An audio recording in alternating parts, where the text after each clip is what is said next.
One of the areas where the use of virtual agent is increasingly explored is the area of the negotiation.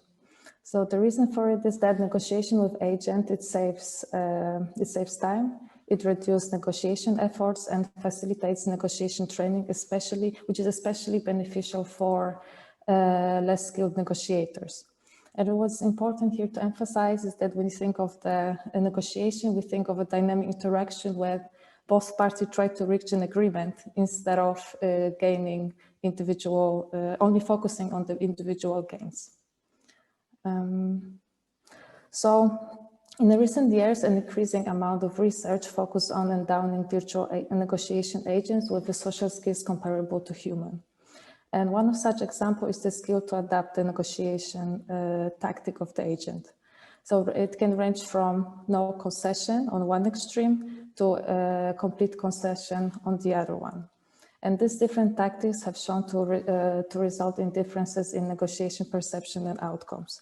For instance, a neutral tactic can lead to more negotiation rounds, more agreements, and a higher perceived fairness of negotiation process, while individualistic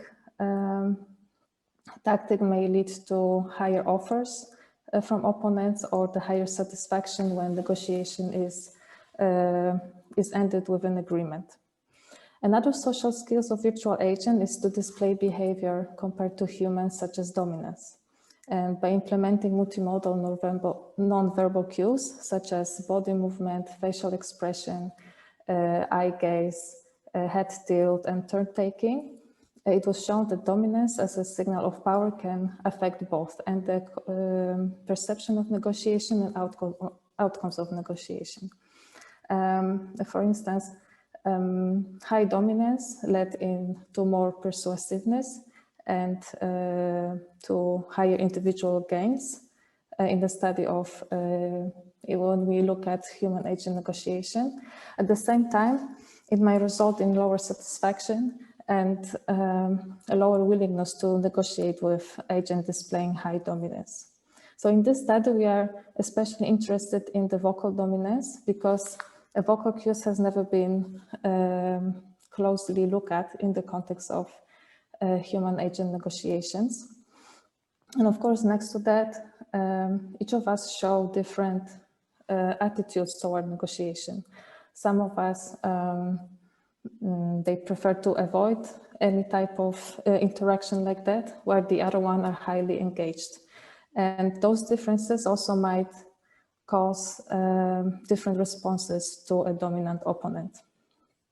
So what we are trying to understand through our studies is, first of all, whether voice can serve as an autonomous source of dominance. Second of all, whether vocal dominance and concession tactic might impact the negotiation outcomes and negotiation perception. And third of all, what kind of role in this all plays self-reported negotiation type. In order to find answer to this question, we set up an online experiment with 4 conditions that was implemented in Qualtrics. On the right side, you can see the interface, and the task here was to negotiate with a human agent about a mobile phone, especially its price, warranty, and service. And in this task, each participant played a role of a customer, while virtual agent was a salesman. The goal of this task was to reach an agreement while scoring the highest possible amount of points. Also, the negotiation was set to maximum 6 rounds, which meant that if there was no agreement reached after the 6th round, the agent would withdraw from negotiation and no agreement was reached.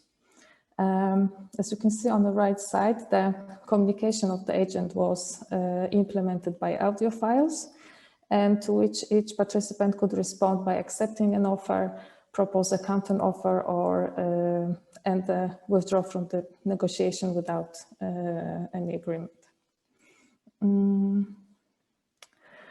So there were 2 factors that we manipulated in this study. First of it was concession tactics, and we chose for individualistic. You could see at the top, in that in that tactic, the agent didn't conceive up until the fourth round, and after that he dropped really suddenly. And in the neutral tactic, he gradually conceived over a course of 6 negotiation rounds. The second factor that we manipulated was the vocal dominance. And in order to do that, we worked with a vocal actor who was instructed to create a certain vocal qualities and personal trait who would help to perceive a given voice as a low or high in dominance.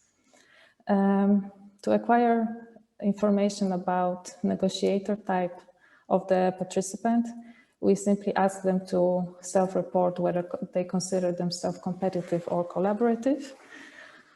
And our dependent variables were measured as follows. We used just numerical scores when it came to negotiation outcomes, and we used 7-point Likert scale to measure the perception of negotiation process. Yes. So before we launched the main experiment, we conducted a small-scale pilot perception study to validate whether the voice stimuli is perceived as intended, and also to answer a question whether the voice can serve as an autonomous source of dominance. So in order to validate that, we ran a pilot test with 16 participants who we asked to give us qualitative and quantitative feedback on audio recordings. And in the first part, we asked them to give us a term that would describe a person with a given voice qualities. And what they said for the samples with high vocal dominance, they said this person is probably persuasive, aggressive, dominant, cold, quick, unapproachable. And for the audio with low vocal dominance, they said this person probably is perceived as insecure, collaborative, timid, correct, and respectful. In the second part, we asked them to rate on three scales in how far do they think a given voice is dominant, competent, and warmth. And there is very big differences in perception when it comes to warmth and dominance, because the high dominance voice was scored much higher on dominance, while the low dominant voice scored much higher on warmth. The both high and low dominance were perceived as equally competent. So having confirmed that our manipulation of vocal dominance succeeded and is perceived as we intended, we launched a main experiment in which there was 121 participants coming mostly from the Netherlands. I think 75% of them came from the Netherlands. Half of them fall into the age group of 25-35 years old. Majority of them had positive attitude toward negotiation, and majority of them obtained bachelor degree.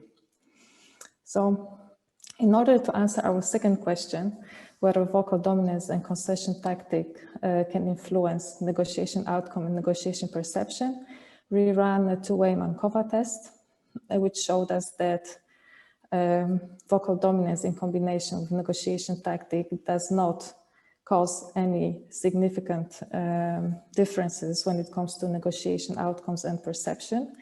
The same, after that we look closely to those two factors separately, and only we saw then that only negotiation tactic could cause a significant change when it comes to negotiation perception, namely that individualistic tactic was perceived as less fair when compared to neutral tactic.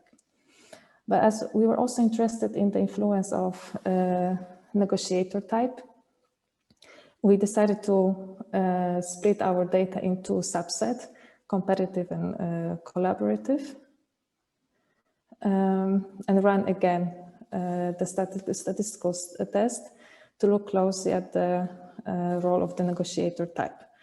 And here, what we saw, there was the negotiator type did not interact in any meaningful way with negotiation tactic.